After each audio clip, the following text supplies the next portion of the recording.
What are you giving to that consumer to make their experience better in some way, shape, or form? You shouldn't just be collecting data for your own ego purposes. It really is about how is that driving and furthering that consumer experience? Are you adding some value either in, speed, agility, or just having them really engage with your product in a meaningful way?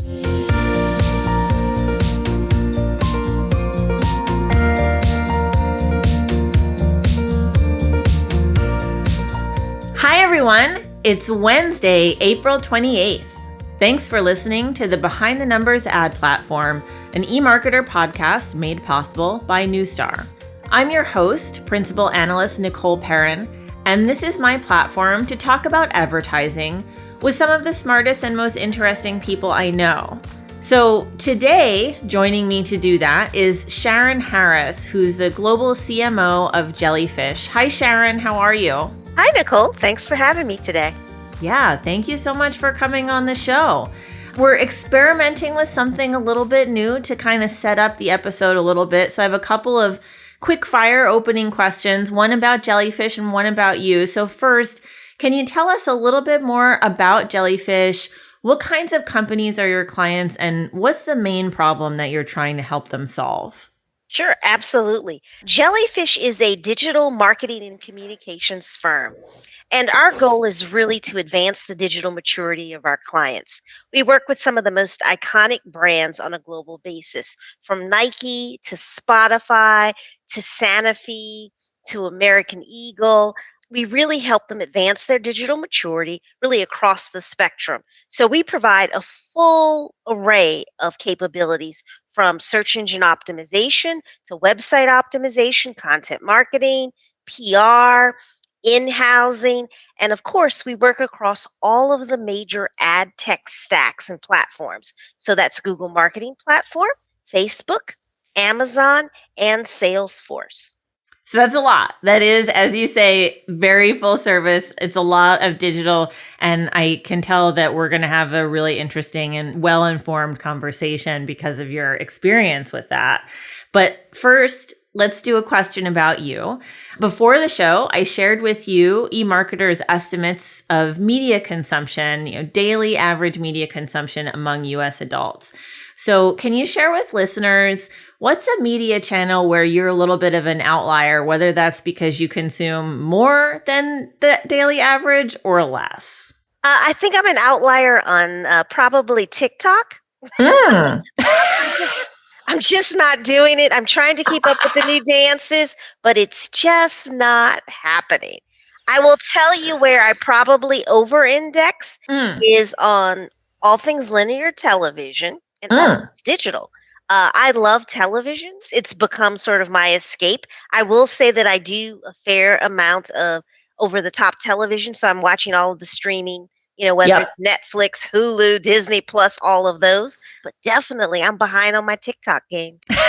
I guess I would have to say I'm behind on my TikTok game as well, although I feel like I am completely out of the TikTok game, never to enter it. So open to interpretation, perhaps. Yeah, I was talking last week actually about the fact that technically I did cut the cord with linear TV the last time I moved. But in terms of watching long form content in front of a television set, OTT in my case, I definitely spend a good amount of time every day doing that. So, yep, totally get that. Cool. So we're going to be having a conversation that's mostly about data and kind of what marketers need to understand about data, how they should approach it. It's obviously a huge topic of discussion in general in the industry, and it has been for a long time. How marketers collect and use data continues to evolve. I think there was a period, several years ago now, where the prevailing thinking was that you should really collect whatever you can and you just let the machines kind of figure out what to do with it. And quote unquote, big data was going to be able to do things that you couldn't possibly predict. But it seems like that thinking has really changed. And, you and I have talked before about how it's not a good idea for companies to simply hoover up all of the data they possibly can. So why is that? Well, obviously, given the vast amount of privacy regulations and laws, it really started with GDPR out of Europe, and now we're seeing privacy legislation happen across the US, and most importantly, happen state by state. Mm, It is not in a brand's best interest to what I say be a data hoarder. mm, Only collect the data you can really use and activate against. And because of the legislation now, many brands are going to find themselves on the wrong side of the law because they don't have the proper structures around governance, around consent management, and ultimately they're just storing data that puts them at greater harm for being hacked. Yeah, it's a bit of a liability. You don't get to just take it in and then it's like sitting there and you don't have to worry about it. You have to make sure that you're managing the consent, that you're, keeping track of not only the data itself, but the consent attached to it. And you have to keep it secure and safe. And that's not like a trivial thing, right? We hear about breaches all the time. Yeah, no, it's not a trivial thing at all. And I mean, further to your point around keeping the data safe, it really requires a very sophisticated and advanced data management structure, which most brands don't have. I think we've always looked at data in separate silos in large organizations, when in fact, you really need to have a holistic plan, strategy, and structure for the governance, the maintenance, the hygiene, and the activation of that data. If any one of those channels is weak, it opens you up to the ability to have a breach.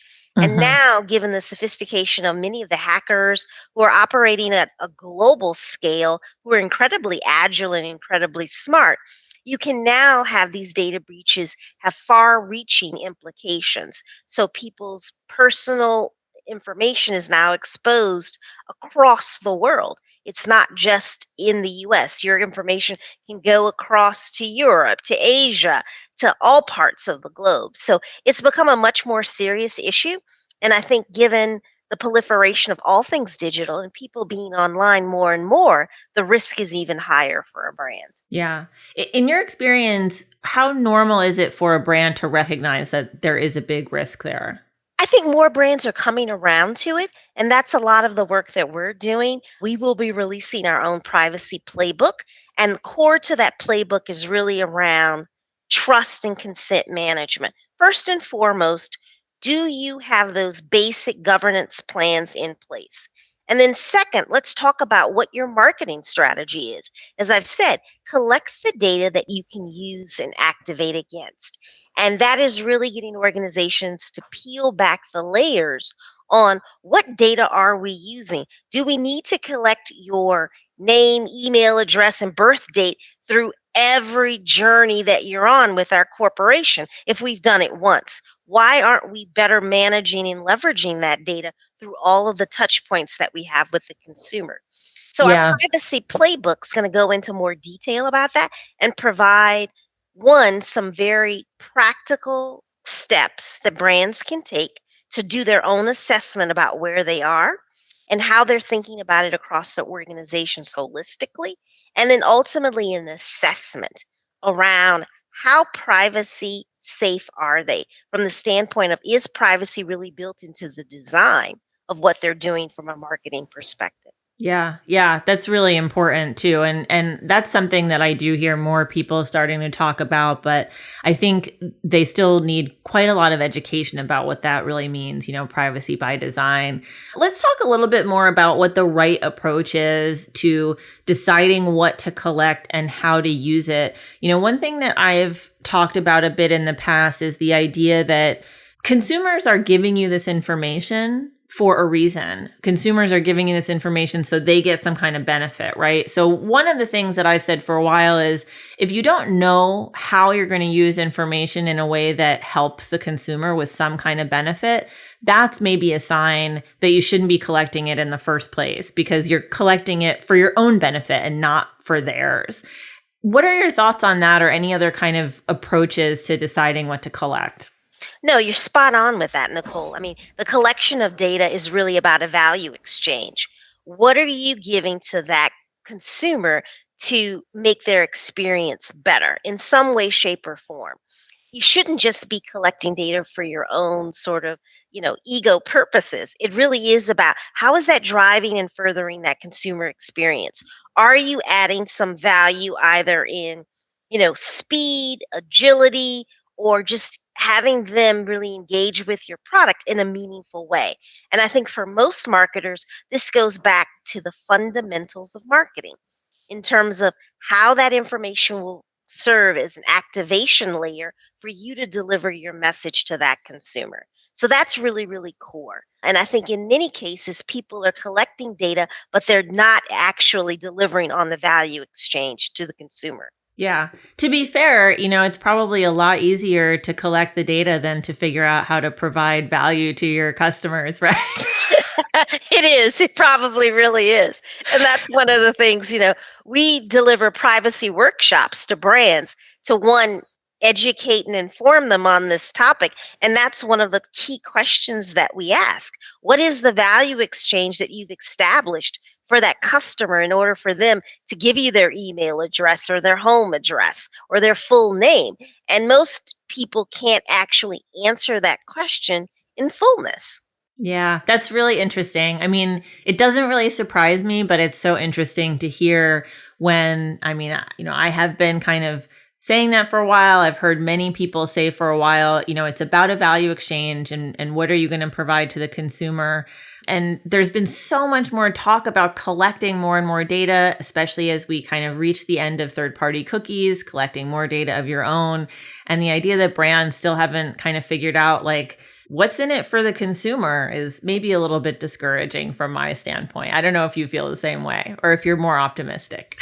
Well, I think that's why Jellyfish is here as we think about what we do as a global company, really providing full omni-channel services.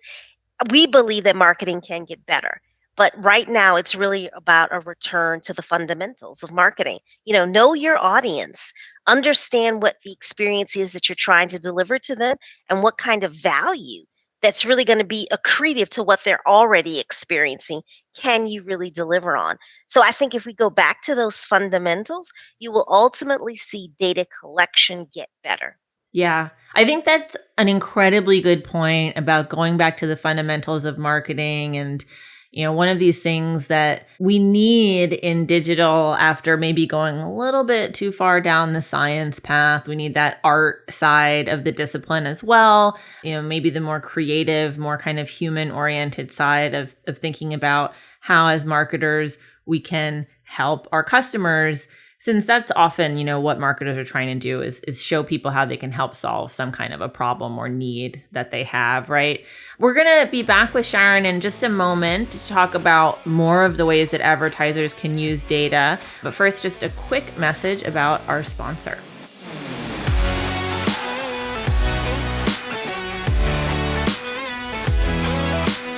There's so much happening in marketing these days, but let's be honest, a lot of it is hype. Join Allison Dietz and Devin de Blasio, the hosts of No Hype, a podcast about truth, science, and the future of marketing, as they cut through the noise and get to what you really need to know. Please share, subscribe, and enjoy the ride at nohype.newstar. That's NOHYPE.NEUSTAR.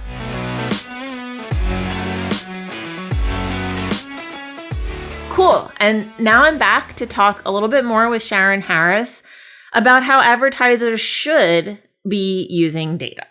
So Sharon, what are some of the most important ways that advertisers can use specifically first-party data for media activation and insights going forward?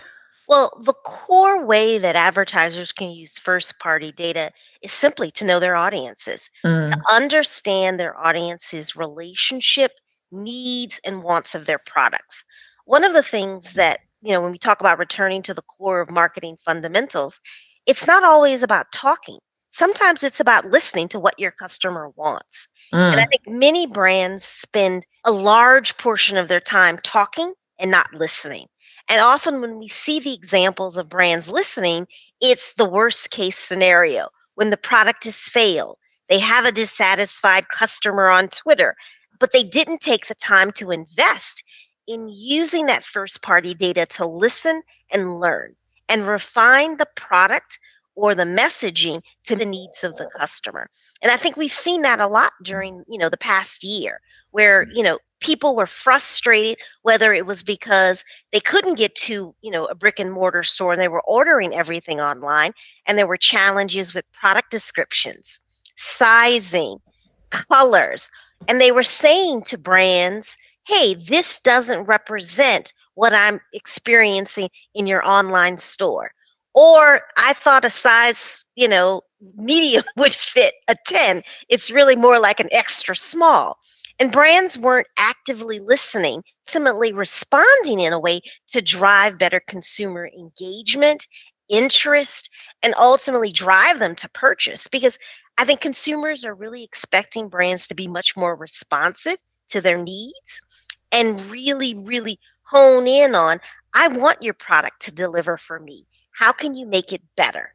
And I think that's often a misstep in terms of how you can really leverage and activate against first party data. Yeah. Yeah. It's really interesting. I guess I feel like, this also seems like one of these areas where maybe meeting this need of the consumer is a little difficult. And there have been ways for marketers to perhaps kind of take the easy way out. Another vertical here at Insider Intelligence, our financial services vertical, they fielded a survey recently that's part of a forthcoming report about trust and privacy in banking. And they asked people about, what types of information that your bank has would you want them to use to target marketing at you? And one of the top responses was, if I've called and talked to a rep, whether it's like a complaint or a problem or a question, that's the kind of information that I actually want them to use in marketing to me. And when we asked, do you think they do this? That was at the bottom of the list, right? And I think it's so funny. It's not the first time I've seen a consumer survey with results like that, where the consumers are kind of saying I'm trying to tell you what my problems are. I'm calling you. I'm proactively speaking to a human and telling you I'm having this problem. But because that's, a conversation, maybe you have to go through the trouble of entering it in the CRM, whether the CRM has coding to surface that as an insight later versus, something that you can just set a machine to look for certain demos in the bid stream, super easy to do, right? So I think it's one of these things that's genuinely challenging, but again, to your whole point about the fundamentals of marketing, it's that's why marketers are here, right? Absolutely. That's why marketers are here. I mean, we certainly have a humongous task in front of them, but that is such a simple and core, component of making a great product and having great consumer experiences. Just listen. And it doesn't require a ton of extra effort to do. But in missing those simple signals that are really loud and clear, I think that's where a lot of products and services go awry. Yeah. And lose opportunities. Yeah, totally. And I remember from years ago, so I've been at eMarketer, now Insider Intelligence, for a long time. Many years ago, I worked on our eMarketer daily newsletter product. And, in kind of the earlier days of social media, when brands were really worried about negative chatter on social, consumer surveys often said well, if your product worked, I wouldn't have negative comments, or if I didn't have a bad experience. And I used to write newsletter articles back in the day that were the first step is to make sure that your product is high quality, meet people's needs, that your customer service in store is actually good, your staff's not rude, etc. Right? Just have a good product. It's definitely an important first step. It really is all the basics. And it's really it is really humorous how many products have just sort of bought into their own hype and left the consumer on the sidelines. Yeah. And that's just sort of the travesty. And that's why, for us at Jellyfish, it's all about going back to your core, truly being customer centric on every dimension at every touch point, and letting the data inform those choices and those decisions. Yep. Yeah. So for most of this conversation, we've been talking about first party data how much of it should be collected, what it should be, what you should do with it. But let's also talk about other types of data. First party data, infinite amounts of it is not the answer to all marketing challenges. And there's lots of situations where you just don't have data and don't have the ability to get data. So are you also having conversations about when it's appropriate to use other kinds of data, for example, second party as part of a collaboration? Oh, absolutely. Some brands and some products are not going to be in a position to have treasure troves of first party data. And so they are going to have to rely on second party data. But they're also going to have to think once again about what's the right marketing mix to support using second party data.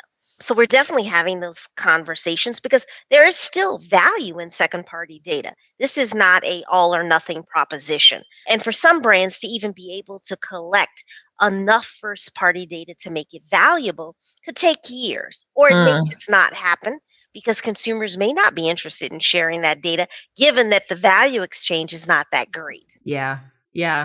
So what are some of the challenges in kind of figuring out how to get second party data, how to get these collaborations started, how to execute them, whether you have to use a clean room or something? Where are you and your marketer clients with that kind of question? Yeah, so in the use of second party data, there really has to be a thorough examination of which partners you want to use, understanding the integrity of their data. Once again, it goes back to consent. Do they actually have the rights to use that data and to share it with you in this partnership? Obviously, clean rooms and other tools come into play. We work very closely with Google on their Ads Data Hub platform that allows you to bring in other data and put it into a clean room so you have that real cleansing of the data. The integrity is high, and then you can leverage it, but only in that environment. So a lot of this is about educating our clients on not only what are the right relationships, evaluating the relationships, but also understanding what are the parameters around how the data can be used, when, where, and why. So that's a lot of the conversations that we're having around that second party data. Yeah, that makes a lot of sense. Are you finding that marketers are open to that, open to these partnerships, or are they a little bit nervous? No, I think marketers are open to the partnerships. I think what has been new for them is going through that evaluation process, because I think there has been somewhat of a less than diligent effort made around understanding the hygiene of data. So these are newer conversations, and everyone's really just getting up to speed on what the requirements are.